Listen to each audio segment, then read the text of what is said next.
देखिए अगला प्रश्न 5 नंबर प्रश्न देखिए 5 नंबर, 6 नंबर, 7 नंबर, ये सब सेम टाइप का सवाल है। ठीक है, दिक्कत होगा आप लोगों को बता देंगे, लेकिन देखिए 5 नंबर पहले सवाल में है कि जब गत लागत में परिवर्तन हो और लाभ प्रतिशत में भी परिवर्तन हो, इस टाइप पर आधारित सवाल है।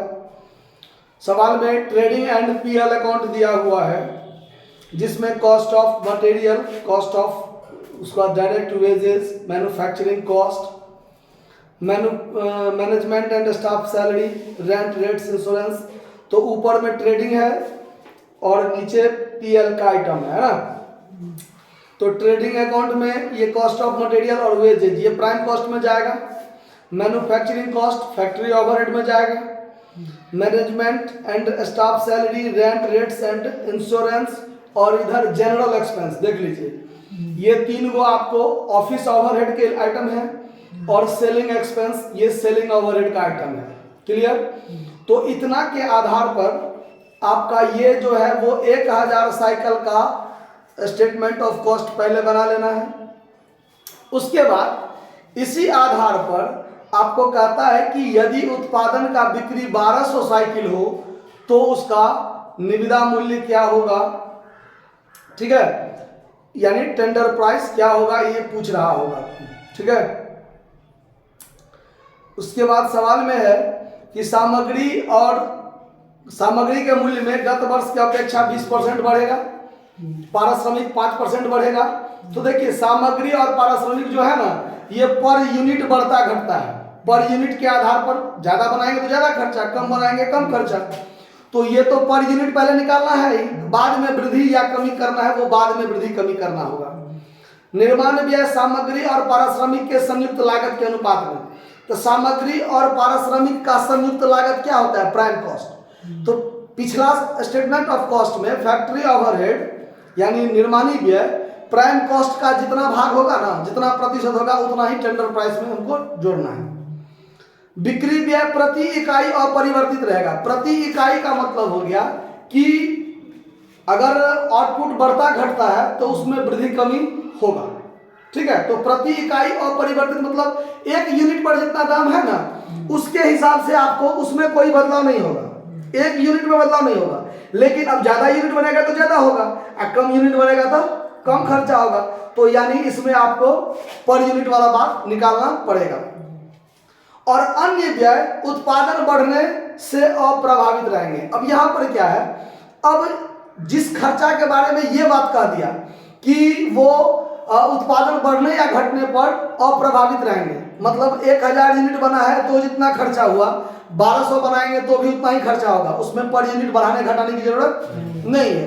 तो इसमें आपको सबसे पहले स्टेटमेंट ऑफ कॉस्ट देखिए पहले बनाते हैं।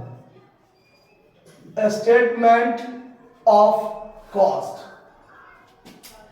जिसमें आपका आउटपुट जो है वो 1000 साइकिल है, 1000 साइकिल्स। देखिए सबसे पहले आपको रॉ मटेरियल स्पष्ट दिया हुआ है कि आपका 80,000 लगा है। उसके बाद डायरेक्ट वेजेस जो है आपका, डायरेक्ट वेजेस 1,20,000 लगा है, तो दोनों को जोड़ दीजिए 2 लाख हो गया आपका प्राइम कॉस्ट। उसके बाद इसमें ऐड करना है मैन्युफैक्चर कॉस्ट यानी फैक्ट्री ओवरहेड। तो वो कितना दिया हुआ है? 50,000। तो ये हो गया 2.5 लाख, ये हो गया आपका वर्क कॉस्ट। अब देखिए अब जब टेंडर प्राइस बनाएंगे ना उसमें कहता है कि आपका सामग्री और श्रम के संयुक्त अनुपात में जो ये लगा है, मतलब इस दोनों को जोड़ के क्या बना है? Prime cost. तो प्राइम कॉस्ट का कितना प्रतिशत मैन्युफैक्चर कॉस्ट है, वैसे ही यहां भी आपको लगाना है, ये बात ध्यान रखना है। उसके बाद इसमें ऐड करना है ऑफिस ओवरहेड। तो ऑफिस ओवरहेड के बारे में इसमें दिया हुआ है मैनेजमेंट एंड स्टाफ। कितना सैलरी है? 60,000 स्टाफ सैलरी, ये 60,000 है। उसके बाद rent rates insurance, rent rates and insurance कितना है? 10,000 है। और जनरल एक्सपेंस, जनरल एक्सपेंस ये भी आपको दिया हुआ है 20,000, यानी 60, 10, 70 और 20, 90, ये जोड़ लीजिए तो 3,40,000। ये हो गया cost of production, cost of production. Opening stock, finished goods, closing stock और फिनिश्ड गुड का सवाल में कोई जिक्र नहीं है, छोड़ देंगे। ऐड करेंगे सेलिंग ओवरहेड, सेलिंग ओवरहेड कितना दिया हुआ है? 30,000 रुपया दिया हुआ है, तो 3,70,000 ये हो गया आपका टोटल कॉस्ट। और इसमें आपको ऐड करना है प्रॉफिट, तो आपका प्रॉफिट देखिए सवाल में कितना दिया हुआ है? नेट प्रॉफिट 30,000 दिया हुआ है, ये 30,000 इसमें जोड़ दीजिए तो सेल्स आपका 4 लाख हो जाएगा। जो सवाल में आपका ट्रेडिंग के सीआर में सेल्स आपको 4 लाख दिया हुआ है। ये हो गया आपका स्टेटमेंट ऑफ कॉस्ट, जो इजी था, पहले चैप्टर भी इसके आधार पढ़े थे हम लोग। अब हमको यहाँ निकालना है calculation of tender price, calculation of tender price या कोटेशन प्राइस जो लिखा हो सवाल में, ठीक है। सवाल में क्या कौन सा प्राइस कहता है निकालने के लिए? कुछ नहीं दिया हुआ है, चलिए टेंडर प्राइस लिख के हम लोग बनाते हैं, ठीक है। एस्टिमेटेड प्राइस, एस्टिमेटेड प्राइस करता है, एस्टिमेटेड प्राइस करता है, एस्टिमेटेड प्राइस करता है। जहां पर आपका आउटपुट जो है वो 1200 साइकिल बनाना चाहता है, ठीक है। देखिए अब ये बनाएंगे तो हम पार्टिकुलर अमाउंट लिख लीजिएगा, वर्किंग नोट इसी में करते चल जाते हैं, ठीक है, ताकि बाहर कोई ज्यादा माथा पेची ना हो। रॉ मटेरियल, रॉ मटेरियल, क्योंकि हमारे पास तो थोड़ा जगह का भी अभाव है, आप लोग कॉपी पर बनाइएगा तो ये वर्किंग नोट बाहर कर लीजिएगा, वर्किंग नोट नंबर डाल के और अमाउंट के माथे पर लिख दीजिएगा 1 नंबर 2 नंबर वर्किंग नोट करके, हम इसी में बना देते हैं। या आप भी इसी में चाहे तो बना सकते हैं, कोई दिक्कत नहीं। तो रॉ मटेरियल देखिए, रॉ मटेरियल 80,000 खर्चा हुआ है, कितना साइकिल पर? 1,000 साइकिल पर। 1,000 साइकिल पर कितना खर्चा? 80,000। तो एक साइकिल पर कितना होगा? 3 0 से 3 0 काट दीजिए, 80 रुपया। तो 1200 साइकिल पर कितना होगा? तो 1200 साइकिल से यहाँ गुना कर दीजिए, 1200 से गुना कर दीजिए तो 12 8 96 पर 3 गो 0, 96,000 हो जाएगा। तो ये 96,000 तो हमारा पर यूनिट खर्चा हुआ। और सवाल में कहता है कि सामग्री के मूल्य गत वर्ष के स्तर से 20% बढ़ेगा, यानी उसको आपको 20% बढ़ाना है। तो इसमें आप ऐड कर लीजिएगा increase at the rate of 20%। तो 96,000 का 20% हो जाएगा 19,200। 19,200 इसमें जोड़ दीजिए 96,000 में, तो 1,15,000, 1,15,200 हो जाएगा मटेरियल। समझ में आया बात? कोई दिक्कत?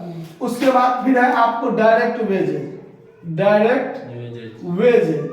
तो इसके संबंध में भी क्या बात है वो देखिए।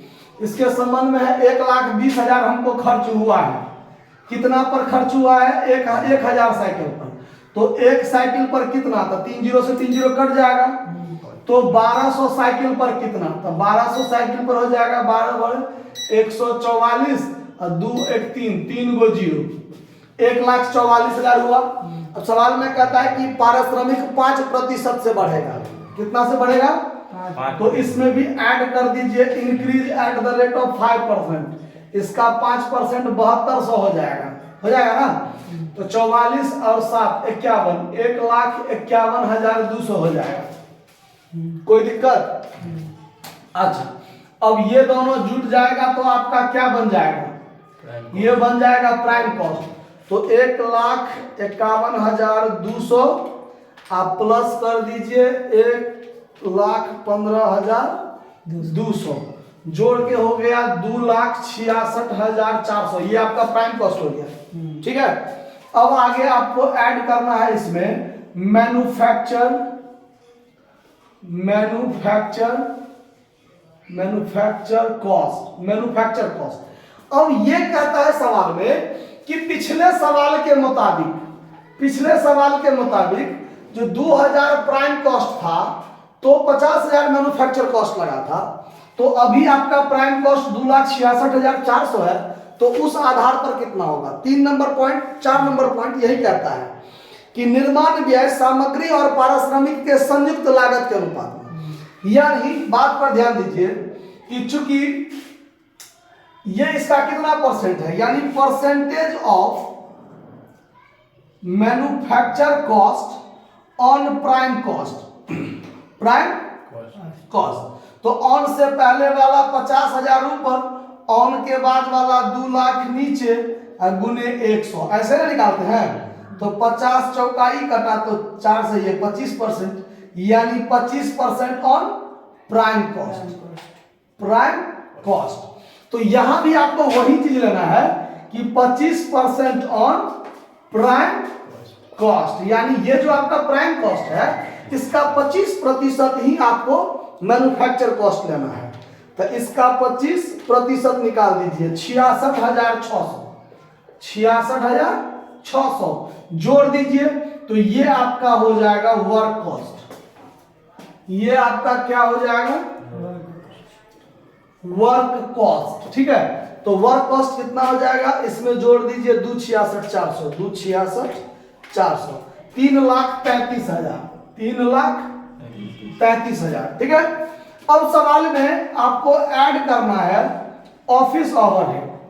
तो ऑफिस ओवरहेड में अब देखिए परिवर्तन का रूप जो ले रहा है वो सीधे 5 नंबर पॉइंट में बिक्री व्यय प्रति इकाई अपरिवर्तित होगा, और अन्य व्यय अपरिवर्तित रहेंगे इकाई बढ़ने पर। प्रति इकाई भी कोई परिवर्तन नहीं हो रहा है, उत्पादन बढ़ेगा भी घटेगा भी तो उसमें कोई चेंजिंग नहीं होगा। मतलब ये जो खर्चे हैं आपको ऑफिस ओवरहेड, ये 3 खर्चे, ठीक है, ये कोई फर्क नहीं पड़ेगा। मतलब मैन्युफैक्चर क्या है, मैनेजमेंट एंड स्टाफ सैलरी, ये उतना ही होगा जितना पहले था। रेंट, रेट्स एंड इंश्योरेंस जितना पहले था उतना ही रहेगा, और जनरल एक्सपेंस जो पहले था वही रहेगा। मतलब 90 का 90,000 ही रहा, उसमें कोई परिवर्तन नहीं होगा। तो इसमें प्लस कर दीजिए 90,000, 4,23,000 हो गया, 4,23,000। ये हो गया आपका कॉस्ट ऑफ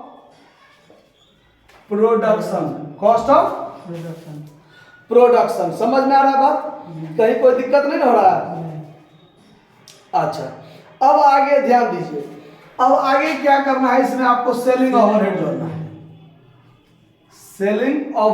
है। तो इसमें कहता है कि प्रति इकाई अपरिवर्तित होगा। तो सेलिंग ओवरहेड देखिए कितना लगा था, 30,000। तो ये 30,000 लगा था कितने यूनिट पर, 1,000 यूनिट पर। तो 1200 यूनिट पर कितना लगेगा, तो ये 00 से ये 00 और ये से ये कट गया, 12 × 36,000 कितना, और इसमें कोई परिवर्तन नहीं, तो 36,000 इसमें जोड़ दीजिए, इसमें प्लस कर दीजिए 36,000। तो ये हो गया आपको 4,59,000। ये हो गया आपका टोटल कॉस्ट। अब इसमें आपको ऐड करना है प्रॉफिट, और तब जाके निकालना है आपको एस्टिमेटेड प्राइस, यानी जो कि आपका सेल्स का रूप होगा। ठीक है, अब ये हमको नहीं दिया हुआ है। अब कहता है सवाल में कि बिक्री पर 10% लाभ दिखाते हुए बनाइए। किस पर, बिक्री पर। अब बिक्री तो है नहीं। अब अगर कहता है टोटल कॉस्ट का 10%, तो इसी का 10% जोड़ देते, इसमें आंसर हो जाता मेरा। लेकिन है क्या, बिक्री पर 10%, तो बिक्री तो है नहीं। तो बिक्री अगर नहीं हो तो उस कंडीशन में बिक्री निकालने का हम सूत्र आपको बताए थे कि सेल्स बराबर, यदि बिक्री पर प्रतिशत का लाभ दिया हो तो सेल्स बराबर क्या होगा, आपको पता है टोटल कॉस्ट गुने 100 बटा 100 minus percentage profit on sales. तो टोटल कॉस्ट कितना है, 4,59,000 गुने 100 और बटा 100 में से 10 घट देगा तो 90। अब 90 से ये कट गया और इससे इसको काटिए, 9 पचे 45, 9 1 9 पर डबल जीरो, 5100 को 100 से गुना कर दीजिए, 5,10,000। यानी आपका एस्टिमेटेड प्राइस कितना हो जाएगा? 5,10,000। और इसका 10% आपका 51,000 क्या होगा? प्रॉफिट। समझ में आया बात? 10% ऑन सेल्स कहता है तो ये 5,10,000 प्रॉफिट, ये कॉस्ट, और ये जोड़िएगा तब 5,10,000, सॉरी 51,000 आपका प्रॉफिट, 5,10,000 एस्टिमेटेड प्राइस, और ये आपका कॉस्ट। ये कैसे बना समझ में आया कि कहीं कोई दिक्कत हुआ? तो दिक्कत नहीं हुआ होगा, नोट कर लीजिए। धन्यवाद।